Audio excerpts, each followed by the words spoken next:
Saudara, siapa sih yang tak ingin ya punya foto atau video idolanya lagi manggung dengan kualitas tinggi? Nah, untuk bisa seperti itu kita tentu harus didukung oleh gadget yang mumpuni. Nah, kalau kita mau beli mungkin nggak ada budgetnya atau kita juga nggak punya untuk saat ini, jangan khawatir karena saat ini ada persewaan gadget untuk nonton konser.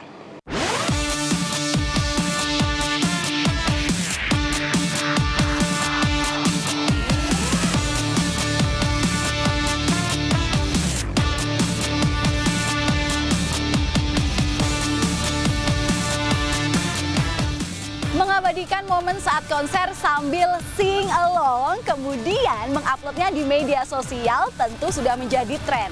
Tapi gimana kalau handphonenya masih jadul? Tentu fitur zoom in, zoom outnya belum memadai. Alhasil gambarnya jadi jelek. Tapi tahukah Anda, ternyata sekarang ada loh bisnis khusus untuk menyewakan handphone demi bisa nonton konser. Tentu untuk bisa ambil gambar selain kualitasnya menjadi lebih baik, yang nyewa juga jadi kelihatan makin funky.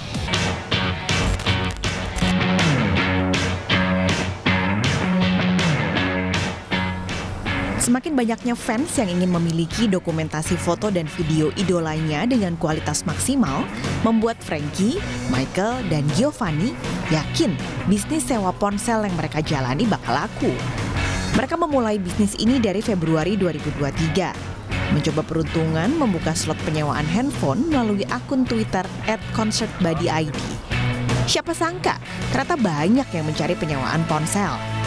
Memulai dengan 3 ponsel berkualitas zoom besar, kini mereka sudah punya 5 ponsel untuk disewakan. Mengingat barang yang disewakan tidak murah dan untuk mengurangi potensi penipuan, Frankie harus selektif terhadap calon penyewa. Ketiganya bahkan melakukan profiling terhadap calon penyewa lewat akun media sosial. Selain itu, calon penyewa diminta menunjukkan bukti pembelian tiket konser dan membayar deposit dan DP minimal 50% untuk mengisi slot sewa. Size-nya tuh kami punya tim yang memang dia sudah K-popers dari awal. Jadi dia tahu mana nih yang benar-benar dia K-popers atau tidak. Jadi kami minta Instagram orang yang mau nyewa, biasa Instagram, Twitter, KTP-nya, sama kadang kami kalau misalnya dia tidak ada KTP kami minta SIM-nya juga, gitu. Nentuin harganya pertama kami lihat harga HP-nya sendiri gitu. Kami dapat harga HP ini berapa gitu. Kira-kira rata-rata HP ini kan kami ada tiket 4-5 unit gitu. Kira-kira rata-rata HP ini harganya berapa? Jadi kami biasanya estimasi kami itu 20 sampai 23 kali sewa harusnya sudah baik modal gitu. Nah, yang kedua kami nengok konsernya demand-nya setinggi apa gitu. Kalau misalnya demand-nya kayak SM Town yang gede-gede gini, kami biasa menaikkan harganya gitu. Jadi range harganya itu bisa ada 400 sampai 800 ribu. Ya. Untuk memori yang lebih kecil harganya mungkin kami tarik 800 ribu. Kalau misalnya udah sedang 850. Sedang tuh ukurannya berapa juta? 256. Ya. Kalau Frankie berbisnis bersama ketiga temannya, bahkan sudah membentuk tim, berbeda dengan Isfarina yang gambling mencoba bisnis ini sendirian. HP yang sebelumnya ia beli untuk penggunaan pribadi, iseng disewakan demi bisa menambah pemasukan. Hanya 2 hari ia unggah penyewaan lewat media sosial, ada 10 orang yang bertanya soal sewa HP-nya. Isfarina sendiri menyewakan 1 unit HP dengan harga Rp800.000. Ini kali pertama sih sebenarnya.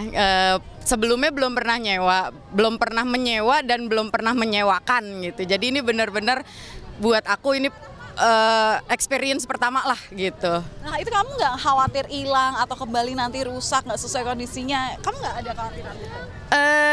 Jujur sebenarnya khawatir ada, karena ini kan riskan banget ya, HP-nya juga nggak murah gitu.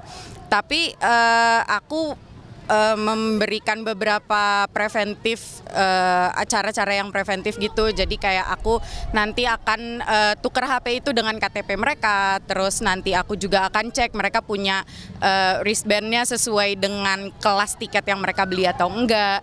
Terus aku juga meminta mereka untuk tanda tangan surat pernyataan di atas materai kalau mereka bersedia lah intinya untuk mengganti rugi sebesar kerusakan atau kehilangan si unit yang aku sewa ini.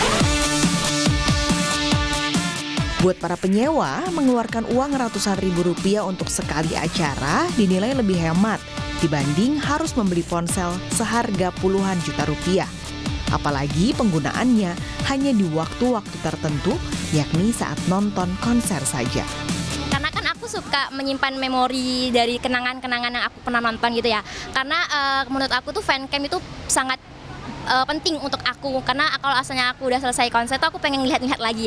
Nah, agar fancamnya itu bagus, itu aku butuh yang HP support banget kan tentunya.